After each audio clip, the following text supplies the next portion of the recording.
What's up, welcome back to Nostalgia. Dave here in our podcast. What's going on in pop culture right now? This week we have three notable movies to discuss: The End of Oak Street, Tony, and The Rivals of Amziah King. On TV, we have HBO's Lanterns, and on the music front, new album from Jungle and Katseye. Make sure you subscribe, youtube.com/nostalgiapod, linktree.com/nostalgiapod. See the links below. Leave a comment, let me know it's good. Let's get into it. What's up, welcome back to Nostalgia. Dave here with a review of Katseye's third EP, Wild. Katseye, of course, has become a very successful global girl group at this stage, coming off a big Coachella performance earlier this year. They have a sold-out tour about to begin, a lot of festival shows drawing massive crowds throughout the summer. Katseye has really arrived, and it was pretty clear that this was the case last year with the big success they found with songs like Gnarly and Gabriella getting that Grammy Best New Artist nomination earlier this year. But Katseye has always been a group that is challenged for numerous reasons. Of course, there's a lot of controversial aspects to this group. One of their members, Manon, remains away from the group. This is a release that she has not participated in. Another of their members, Sophia, is not actually promoting this new project, Wild. While plenty of people talk about that, I find the direction of the group much more interesting just to parse through, because their unique status as a group that's co-managed by Hybe and Geffen Records, aka co-managed by one of the biggest K-pop labels we have. That being said, this is a global group making English music based in Los Angeles. On the other hand, they just made a song with two of their Hybe K-pop group contemporaries, Iconic by Mistake, also featuring Islet and Le Sserafim. They also promote their music on K-pop music shows, so I still think about them in the K-pop orbit, even though obviously there's different things going on here. And Wild comes to us following its lead single Pinky Up, which released in April right before that Coachella performance. I actually did a song review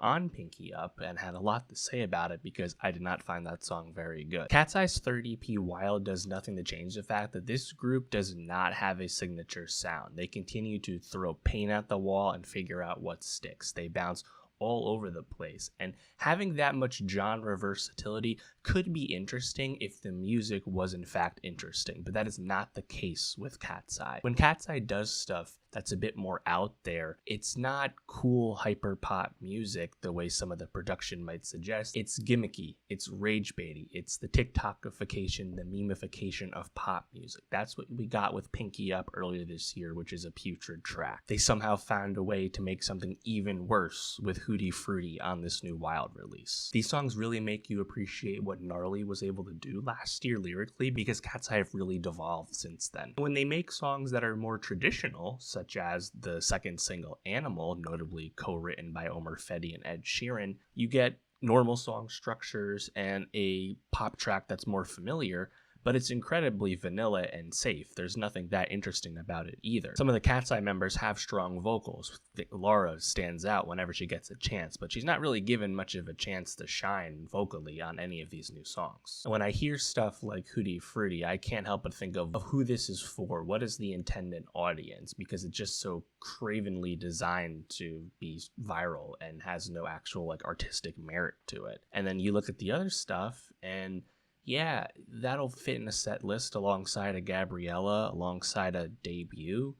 Those are fine pop tracks in the realm of expectations for a pop group, but I think when people watched Dream Academy a few years back, they were just expecting a little bit more inspiration, a little bit more of a creative vision for this group. And what's pretty clear at the moment is there isn't much of a creative vision. They're just doing whatever at the moment. And I find it disappointing, because I do think there's something here with these members in terms of their vocal talent, in terms of their danceability, like their performance style, their theatrics. Like, there's talent to be had for sure. It's just not coming through in compelling music at the moment. Going a little deeper into the tracks here, Animal, you have that quick snare, that background hum. I was like, okay, production, it's not bad. I can vibe here, and almost more of like a theatrical vibe when you contrast it so sharply to what Pinky Up was as track one on this project. That more traditional structure. It's like, okay, well, here's an actual song. Like, there's something there.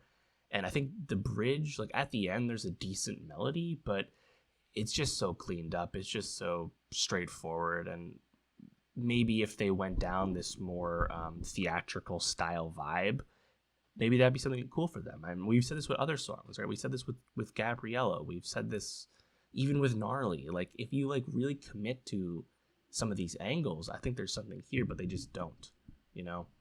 And a song like Pinky Up, a song like Hootie Fruity, it's hard to even compare them to Gnarly, because I think Gnarly has a lot more lyrical ambition, versus Pinky Up and Hootie Fruity have these incredibly repetitive, grating hooks that are just incredibly underwritten. There's just not enough there. Hootie Fruity, it's so gimmicky, you know, and that hook, I just find it bad. And then when you get to the actual chorus, I think it's pretty weak. It's a song that's really just conceived for dancing. And if you want to go for this ridiculousness vibe, this campy Eurodance throwback, you need a better beat. That's also the problem with Pinky Up and Hootie Fruities. These are not good enough beats to justify this type of track. I just really question like what's compelling about it, and I also don't find it catchy. Like, there's no earworm here either. Bel Air, I think production wise, a bit more bass underneath, which was notable. The vocals come across just a little bit rawer. A few moments where the chorus is a bit harmonized, but there's a lot of reverb present, and I actually think it's kind of drowning or dampening the strength of the Katseye members' vocals, so kind of a missed opportunity there. And lastly, you have That Way. Beats not too bad, and I actually think that pre-chorus moment from Lara and Yunche, I think the delivery you get there is like, oh wow, there's actually some like personality in the vocal style for a brief moment right there. I appreciate that personality whenever you can get it, but yeah, I'm kind of at a loss with Katseye at the moment. You know, this EP, this is uniconic by mistake. You know, I don't know what's exciting about this, and we'll see what happens next. Let me know, what'd you think of Wild? Did you like these songs?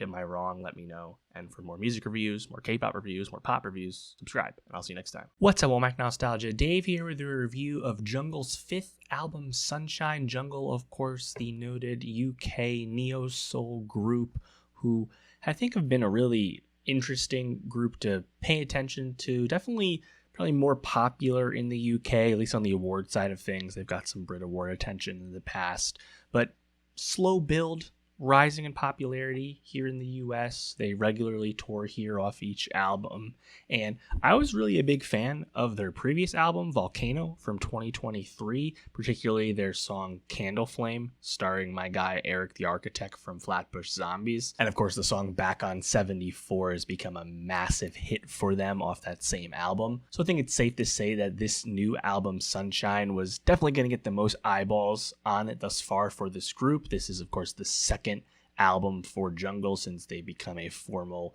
3-piece outfit. Jungle's 5th album, Sunshine, is a pleasurable, solid, smooth listen from the neo-soul group, although it was not nearly as energetic as I was hoping for following 2023's Volcano. I find myself going back to Candle Flame off that album a lot. The propulsiveness, the energy, the pace of that song really grabbed me. And Sunshine, it's clearly a different vibe. I think this is definitely a safer, more subtler album where it's more vibey, it's smoother. Vocally, dare I say, it can sound a bit samey in parts, but production-wise, more than anything else, it doesn't really wow you too much. It's in the same register, the same mode more often than not. I think the songs that jump out the most off Sunshine, probably the more overtly like 70s leaning soul type stuff where there's, I think, more noticeable vocal melody. That's where the songs kind of pop for me, because the production on this album, I think, is just a lot more even keeled than I was expecting. But if you're looking for that smoother vibe, there are plenty of songs to listen to here.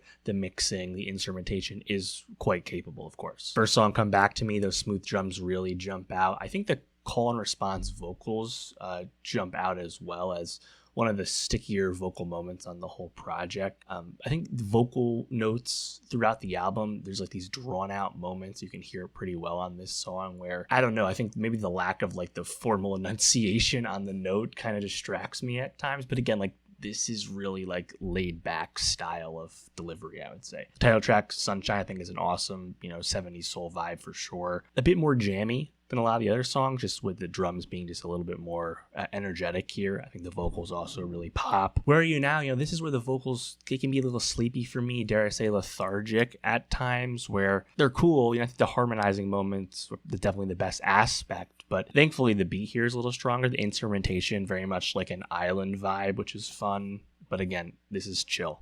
This is smooth. Move Like You Do, definitely a catchier groove here. I think the keys and the drums quite lively, honestly. I think the hook is great, but the ethereal vocals on the verses don't do it for me nearly as well. Romeo 2 featuring Boz. This is the follow-up to Romeo, also featuring Boz from their 2021 Loving in the Stereo album. I think Boz's flow is great on this. Again, I really enjoy Eric on Candle Flame. Boz is not doing something too dissimilar on Romeo 2, and I think jungle production lends itself pretty well to, faster paced hip hop verses. I would have liked to hear more of those on this album. I think from this point, though, the album really starts to kind of descend into sameness for me. Carry On, it's definitely a quieter one. It's on theme, but it's a bit quiet. Same for The Wave. Somebody Somewhere, though, this is, I guess, my last highlight. I think the hook is really good here, definitely sticky, and also some of the best vocal melody here where it actually really grabs you over some livelier drums.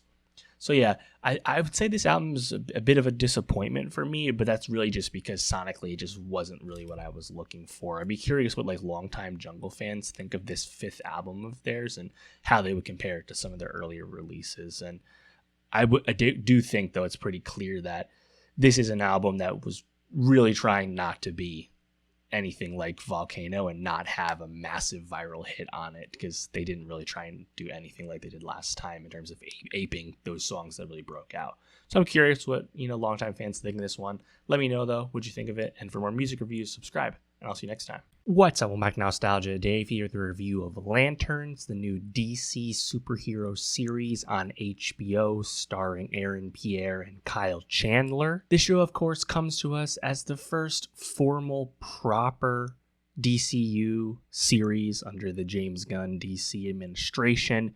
Yes, Peacemaker Season 2 was kind of grandfathered and Frankenstein into this mix. They did the Creature Commandos animated thing. This is the first real go at it. And of course, it's also notable because it's about Green Lantern, one of the more popular canonical DC superheroes, of course, Justice League member. I was most excited about HBO and DC's Lantern series primarily because of who's behind the creation of this. Of course, Damon Lindelof is one of the co-creators. Lest we forget, he gave us HBO's Watchmen, arguably the greatest superhero television season ever. To learn that he's now behind a True Detective style Earthbound take on the Green Lantern story featuring both Hal Jordan and Jon Stewart. Pretty exciting. Of course, some people probably wanted a more cosmic, more science fiction-y, traditional Green Lantern story, and I can totally understand that. I think Lanterns being what it is a reflection of the current state of superhero TV, which is to say superhero TV as we've come to know it in the 2020s is basically gone. Marvel is all but abandoning the approach following Vision Quest. DC really only has that Jimmy Olsen show actually in the hopper following Lanterns. This is a product of a bygone era, but I appreciate the point of view we're getting so far with this. I think the show is also buoyed by the fact that you're casting two great leads. Of course, Kyle Chandler, one of the most iconic television actors of the last 20 years. Friday Night Lights, Bloodline, now playing an aging, more apathetic Hal Jordan, at least on the surface. Pretty interesting. And then Aaron Pierre, he's of course one of the rising talents in Hollywood right now. Really bust out on the scene with Rebel Ridge, but also caught people's attention with stuff like The Underground Railroad a few years back. He's going to be appearing in the Superman sequel coming out next year. It feels like this show can narratively weave into the core Superman stuff we've been getting with DC on the movie side. The pilot also was a clear prequel with childhood scenes in 96 and key flashback scenes in 2016. I'll be curious to what degree this show is going back and forth in the timeline. I have to imagine we'll be going back to 2016 a lot, so we get more of Kyle Chandler. But we also know that it's going to get a little bit more cosmic. We know Sinestro is on this show. That is pretty exciting. I really appreciated the interrogation scene that Hal led in this pilot episode with the alien masquerading as human. I think that was really good material. This is also clearly a season of TV where Jon Stewart, Aaron Pierre's Jon Stewart, is in training, learning to be a Green Lantern from Hal, in a certain respect, not yet having the ring not choosing him, etc. We're clearly going to build up to a point where he is the fully formed Green Lantern for the DCU moving forward, and I expect him to be a very competent Green Lantern in Superman Man of Tomorrow next year. Of course, we did already get a Green Lantern in the DCU with Superman 2025. Of course, Guy Gardner, as portrayed by Nathan Fillion, we did see, and we actually saw him again in Peacemaker Season 2. We know he will be returning at least a little bit in Lanterns as well. So one thing I appreciate about what the DCU has done is it's really kind of introduced a lot of characters quite quickly, and not all of that has been successful. Of course, we saw just how putridly Supergirl performed at the box office. It hasn't all been sunshine thus far, and I think the cancellation of some projects over at DC and maybe kind of focusing on the big hitters tells you, I think, where their focus is starting to shift.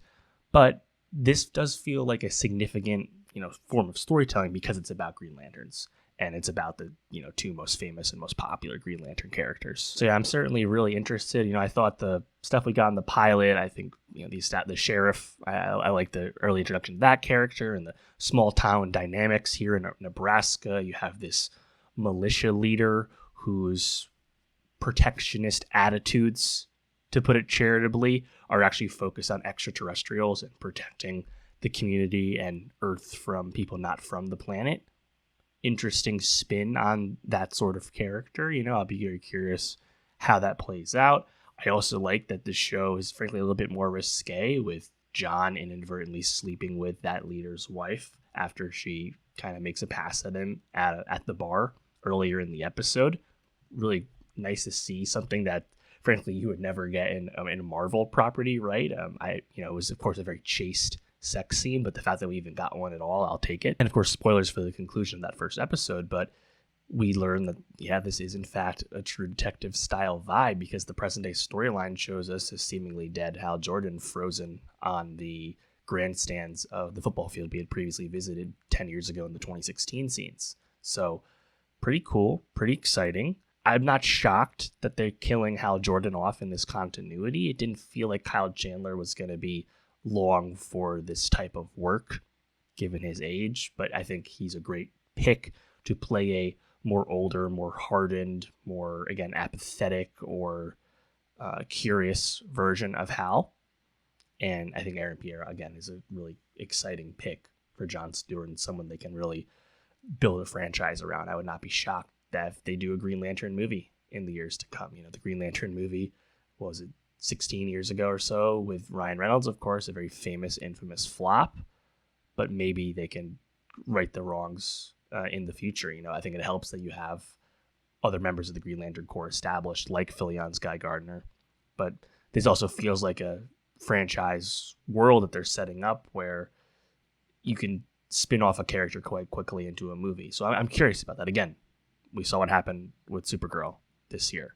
There's no guarantees with any of that kind of stuff, but this is a popular character, and I'm hopeful about the performance and just the take on it with this show. You also can tell from the pilot that this is a show that's going to use the Green Lantern powers sparingly, or at least build up to those moments. Obviously these are budget restrictions. This is, again, the product of this being on television. You have to kind of have those expectations.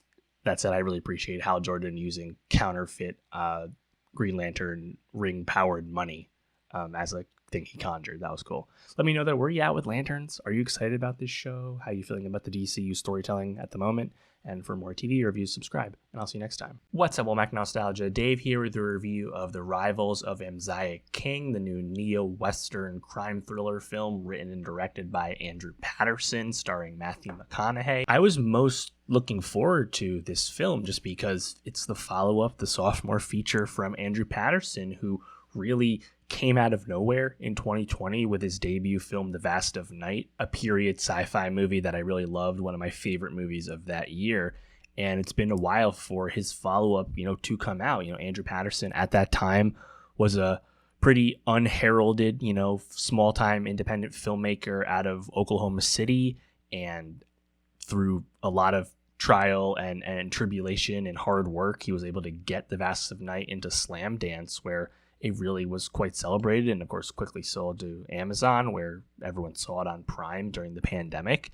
And it was quite clear that this is a very talented director with a lot to offer.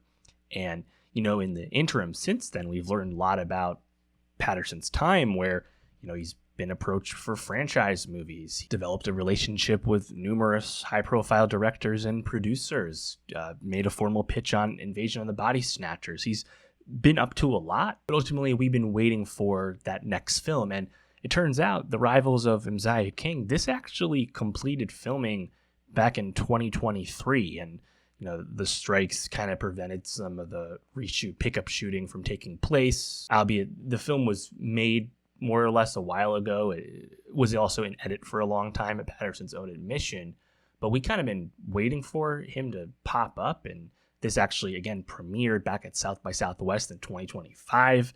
Now finally getting a, kind of slow, protracted release in August 2026 from Black Bear, who produced the movie early on as well. Once again, a very circuitous, path to the screen here.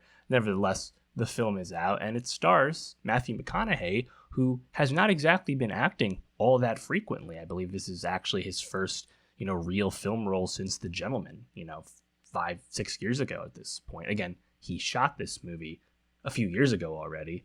Nevertheless, still notable. Andrew Patterson made it clear that he did not want to compromise his vision with the Rivals of Amziah King, and when you watch the movie, that more or less comes across. The story of the beekeeping, honey-producing business in rural Oklahoma feels very authentic to Oklahoma's own Andrew Patterson. Matthew McConaughey also feels right at home in this role as the titular Amziah King. The weird thing about this movie is that it's very much two films, and at over 2 hours in length, I do think it gets a bit long in the tooth. The first half of the movie, where McConaughey is most present, there's some compelling character work around the community of this rural Oklahoma area and everyone kind of in support of this honey-making operation of kings. The metaphor of the queen bee and the worker bees and the drone bees, maybe a little heavy-handed when you watch the whole movie, but I think it works well enough. The second half of the movie, though, is quite different from the first, and you really don't expect it to go this way, but the crime thrill aspect really kind of shows up out of nowhere as newcomer Angelina Lookingglass has to pick up the pieces and get the business back on track. And it really just feels like two distinct different movies. And I wish this movie was perhaps edited a little bit differently just to flow a little bit better. But I do think the community aspect communicated in this film, the presence of music and the camaraderie that it brings to these people in this, greater neighborhood. That stuff feels authentic. It feels real. It feels grounded. It also helps that we have a lot of notable supporting actors in small roles around this story. And Angelina Lookingglass, for a debut role, someone we've never seen before, I think she does a pretty good job at carrying this with a, kind of quiet stoicism, but still compelling presence, having to play off McConaughey and all of his gravitas and charisma in the process. Kurt Russell is in the movie a lot less than expected. I enjoyed the movie for what it is. I think it's well conceived. I think it's well shot. Patterson's talents as a filmmaker were obviously understood when The Vast of Night came out 6 years ago. And this definitely felt like something authentic to him. And I'm glad he got to make this and execute his vision. I'm now very curious about the next movie he does, because his talents are obvious. People have been trying to get him to make stuff for them for a while now, and I'm curious if he'll take the bite and maybe make a franchise or make something with an even bigger budget. I'm very curious about how that's going to shake out, but I think the movie's a modest success, but maybe with some producer notes, who knows what kind of movie it would have ended up being. And yeah, I really like this supporting cast for the most part. Kurt Russell's in the movie, barely, but he is in it. But we also have Scott Shepherd, who plays this, almost like Cajun-esque local who has such a thick accent you can barely understand what he's saying. The great Rob Morgan is here. Cole Sprouse, surprisingly, has a really nice supporting performance as this kind of like electronic fixer character who helps Angelina Lookingglass's Kateri character get some information. Tony Rivolori is here in a little bit. Owen Teague from the most recent Planet of the Apes movie here without any mocap, just kind of being himself, which was cool. But despite all that, my favorite supporting performance has to be Jake Horowitz as Remick, who is first time I've seen him. I believe he's pretty unheralded to this point, but I thought he did a really good job, and I really liked the chemistry he had with Angelina Lookingglass in their scenes. The honey heist aspect of the movie I thought was quite fun, quite visually creative and inventive. And yeah, I think this movie at the end of the day, again, maybe it's a little long, but like it's transportive to a world that most people don't know at all. Rural Oklahoma, this kind of rural southern vibe. I know Oklahoma's Midwest, but this very much culturally feels like a very rural Midwestern, rural southern vibe. And then very specifically in the weeds of the kind of challenges and competition of the honey bee keeping, honey producing business. Amziah King leading this honey making, not really an empire, you know, he actually gives away more honey than he sells, we learn, but the competitiveness and the community aspect of that and how they go hand in hand and also conflict against each other. Some cool stuff there. You know, I'm glad I saw the movie for sure. I don't expect it to be that big of a hit. Again, Black Bear to this point as a distributor haven't really broken out with much success since they started releasing movies in addition to producing them.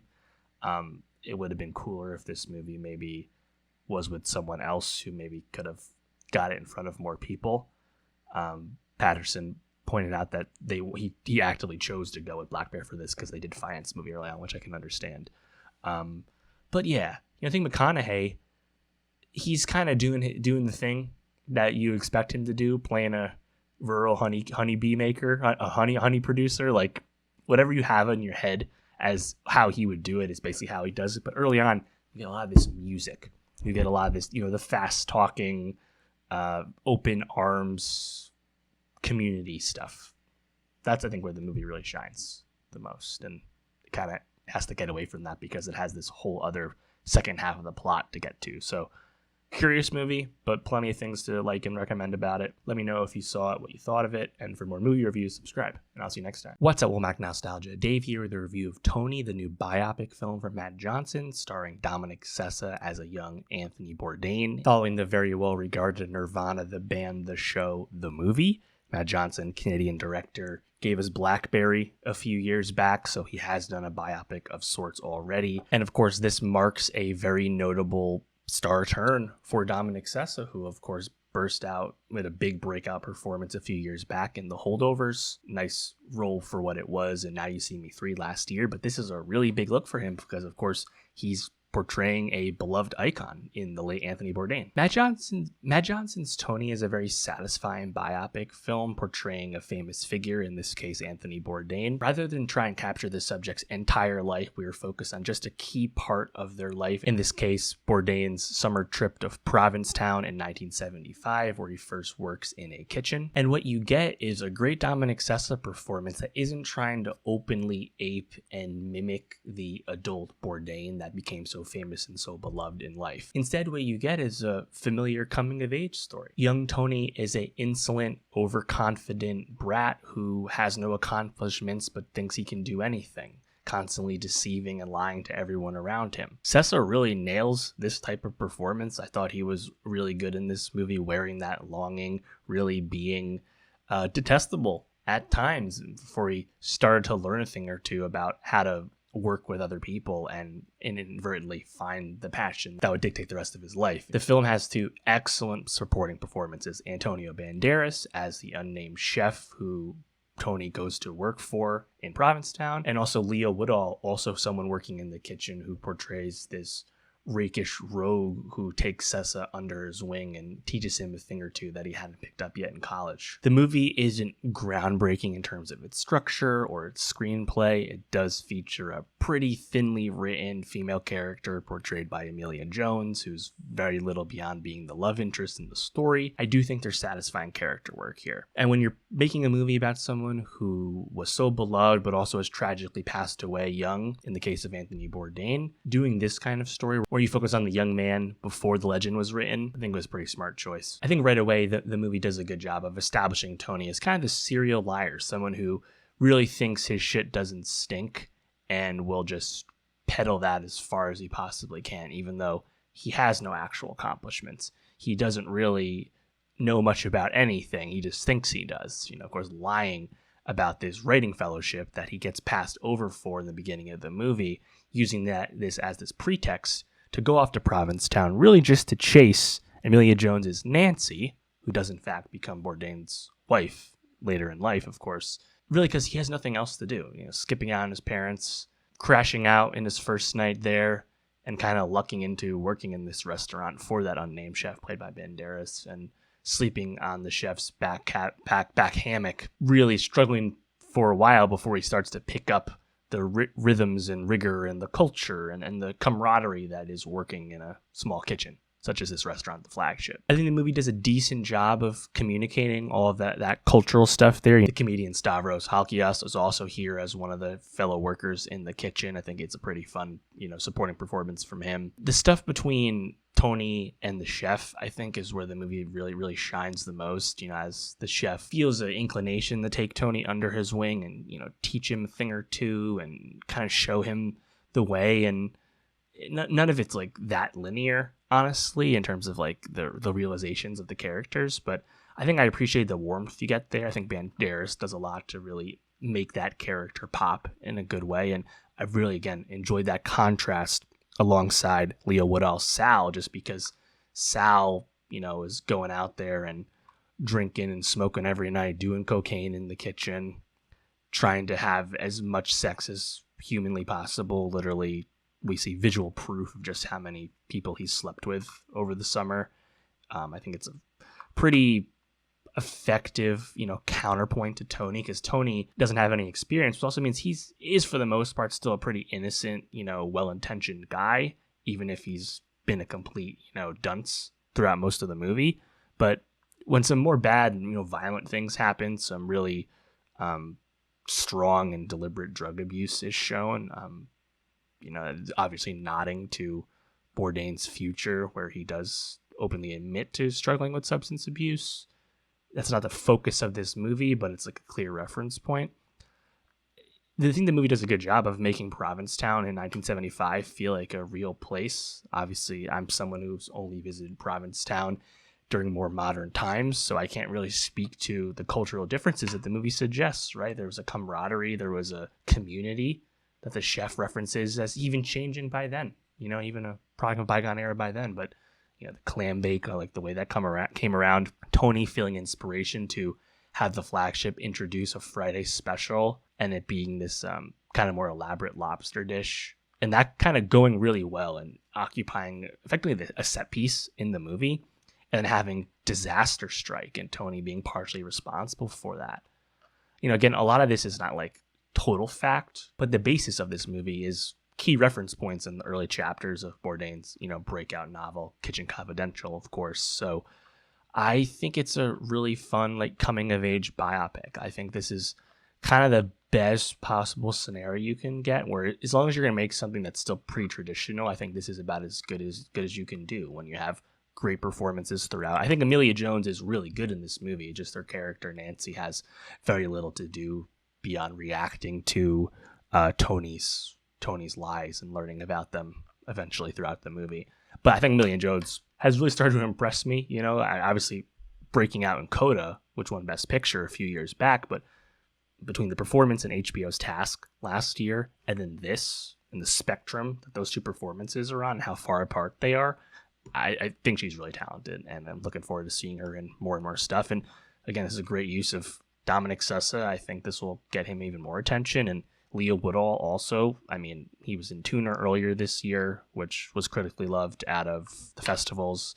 And now you have, I think, a really excellent supporting performance from him here with this. He's a guy as well. And even Dagmira Dogmanic and Rich Sommer as Anthony Bourdain's parents, who are briefly in the movie, make a strong enough impression as well. Let me know, though, where you at with Tony from A24? It's an August release. I don't think it's really being thought of as a true awards contender, given the kind of early release here before awards season. But hopefully the movie can perform decently well for A24. I'm curious to what degree that will happen, given Bourdain did have plenty of popularity due to his television career with Parts Unknown and No Reservations and whatnot. I'm curious to what degree a young Anthony Bourdain movie will bring people out to the box office. We'll find out. Let me know where you're at with the movie, and for more film reviews, subscribe, and I'll see you next time. What's up? Welcome back to Nostalgia. Dave here with a review of The End of Oak Street, the new science fiction film from David Robert Mitchell, starring Anne Hathaway and Ewan McGregor. This film, of course, marks the continuation of the Summer of Anne. Anne Hathaway has been absolutely dominant here as an actress in 2026, following Mother Mary, The Devil Wears Prada 2, The Odyssey, now The End of Oak Street, Verity, still to come soon. What a phenomenal year she's having, and she's great in this movie once again. But of course, this movie, coming to us from Warner Brothers, is exciting because it's the first film from David Robert Mitchell since Under the Silver Lake came out way back in 2018. And Under the Silver Lake, a movie that's equal parts beloved but also polarizing, but I think most notable of all is of being one of the signature Andrew Garfield acting performances. And that movie, alongside Mitchell's previous movie before that, It Follows, one of the new horror canon. He's been a filmmaker that people have been excited about, and now he's getting by far his biggest budget of his career and delivering us a original story. The End of Oak Street is an absolute blast. I really love this movie. This is a tight 80-minute sci-fi movie with an original take on dinosaurs, something we haven't got in ages. With David Robert Mitchell at the helm, the filmmaking technique, the strength of the script, the building of tension, really strong in this movie. You have two excellent leading performances from Anne Hathaway and Ewan McGregor. McGregor's most notable film role in at least 5 years versus Anne Hathaway, who's continued to dominate here in 2026 with her fourth notable starring role. It's one thing that this movie is a compelling dinosaur story, something we haven't really gotten at all apart from the Jurassic franchise in decades, but it also really works as a throwback to classic Spielberg and Amblin vibes. The family, parenting, marriage dynamics at the core of these characters are very successful. This is a movie that's going to surprise a lot of people, kind of coming out unceremoniously in the middle of August, but I hope this marks the return of David Robert Mitchell, showing that he can do even more with a bigger budget, and I'm hopeful that this movie finds an audience because it's something we often say we want to get more from Hollywood, original takes with movie stars executed well. That's exactly what this movie is. I think right away you feel, I think, at home, like in good hands when you're watching this movie. It's taking place in the early 80s. We see this block party at the titular Oak Street, and we quickly get introduced to this family. Of course, Ewan McGregor and Anne Hathaway play a married couple with two children, one daughter, one son. The son's a little younger, approaching puberty, and their daughter is a bit older, very interested in the cosmos and Carl Sagan, wishing she could go to Cornell, but knowing her family can't afford it. And their parents are having a bit of marriage trouble that they can see. Anne Hathaway's Denise is not happy with her husband, Greg, because Greg is withholding regarding what he's up to during his day-to-day, keeping his lack of employment a secret from her. Denise secretly writing a novel in the basement on the typewriter at night. There's conflict there, there's tension, the characters feel realized, and those dynamics get explored and fleshed out as the movie progresses, and the obvious conflict and trauma of the sci-fi setting take root. I really enjoyed all of that, and that family dynamic lends itself perfectly to that, more classic Amblin tone as this family struggles to survive and keep each other safe as they learn and navigate this crazy world that's thrust upon them. And it also lends itself really well to the film's conclusion, which is, I think, very warm, very satisfying, very effective. The film also features a key twist, a key death that I think is set up and delivered on very well. It's a jaw-dropper moment, and you feel that impact, you feel that loss, because these characters have been built up. It's a great performance from Anne Hathaway, showing that quiet but confident rage and dissatisfaction with her husband and how things are going. And has she ever been better than she has been in 2026? Just another great turn from her. And then Ewan McGregor, Greg, perhaps even a more difficult performance because he has to play someone more reserved but still projecting this confidence to his wife and more importantly his children, trying to keep the family unit together with optimism, with positivity, even while he's being very withholding in terms of reality with his wife. really good stuff from all of them. The kid performances are fine. Maisie Stella plays the older daughter, Audrey. She's a bit more experienced. Christian Convery as Brian. Can he be the annoying young kid at times in the movie? Sure. There's a decision he makes basically to leave safety early on in the movie. That's a classic, like, why are you doing that moment for the audience? But of course, we need the movie to actually progress, so it works out fine. The movie also actually has one of the stronger dog characters, family dogs, in a while on screen, in the case of the family dog Starbuck, which comes in and out of the story, I think, pretty well. But of course, before long, we realize the sci-fi, the dinosaur of it all happens quite quickly, where this neighborhood around Oak Street gets wormholed and replaced with, blocks and blocks of Jurassic era prehistoric forest and wilderness, with all the dinosaurs coming along suit. And it's just a really jarring thing, and watching the characters learn what's going on and being completely unprepared to deal with this. Of course, the movie does not shy away from death, as the dinosaurs kill many of their neighbors and peers. And I think the terror, the surprise, the shock is done really well. The movie also, I think, has great CGI. I think the dinosaurs look great, but it also does a good job, I think, of tactically using that, where early on in the movie you're seeing glimpses and shadows and silhouettes of various dinosaurs before things get to be more revealed. I think the kind of use of perspective in the movie is done really well. There's some early running sequences alongside the fence that McGregor's doing. Looks tremendous. I think frankly this is a movie that I think it was a little let down by its marketing. The trailer really leans into the Allosaurus. It's not a T-Rex, it's probably an Allosaurus. The Allosaurus of it all chasing them, because obviously it's the most iconic dinosaur, but that's kind of at the end. And there's really meaningful buildup to that happening. And, I think the movie's familial tone and kind of more all ages appeal in a certain sense. Yes, it's a pretty hard PG-13 with the violence and the death, but I think it has more of a family appeal to it. I think they could have leaned a little bit more into that being what this movie is more about. Nevertheless, some really cool sequences. There's a water snake type dinosaur that we see early on. We see it in a pool, and it's like a really startling gag, but then it's used to great effect. A really amazing callback to Spielberg's Velociraptors in the kitchen in the original Jurassic Park. There's a great running motif of the young son Brian, who has this toy bow and arrow that he's wielding, and he always would notch an arrow and go fire at dinosaurs, even though they're not really much of a threat. But then when he does it in a key sequence, you're about to roll your eyes, but then it's actually really impactful and thus a really well-earned moment. There's a lot of good stuff like that in this movie. And I do think it wraps up well. It kind of explains its sci-fi just enough, and it has a satisfying, happy ending in the end. And I think the character work, the character development across the movie, and the relationship and the ride you go on with the family, I think all that works. So shout out Dave Robert Mitchell. Original movie, original screenplay, filmed well.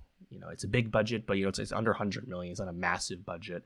It's looking like it's tracking to in the 40s worldwide, 20 plus domestic, which is solid. I would like that to be a little bit more. I'm hoping this movie is able to leg out with good word of mouth. Obviously, Spider-Man is really dominant right now, but I think this movie, with some good legs, leading to strong VOD performance, should be a success for Warner Brothers. Of course, a modest one, but I mean, these are the kind of movies you want to see. And yeah, shout out Ewan McGregor. I was looking, his most recent big film roles were Black Mask in Birds of Prey, which came out right before COVID, and then Dr. Sleep from 2019. He's done some TV since then, but nice return to a big film role from him, and a good performance. And of course, The Summer of Anne. I mean, just iconic at this point. Let me know, though, what did you think of The End of Oak Street? What did you like most about this film? And for more movie reviews, subscribe, and I'll see you next time. All right, that's going to do it for the pod this week. Next week, definitely a quieter week. Really just looking at some music releases at the moment. NCT 127 and Hypin on the K-pop side. Sam Smith, notably, on the pop side. Rhapsody and K-Trap for the rap side. We'll see what else pops up. Make sure you subscribe. YouTube.com/nostalgiapod. Linktree.com/nostalgiapod. See the links below. Leave a comment. Let me know it's good. And I'll see you next week.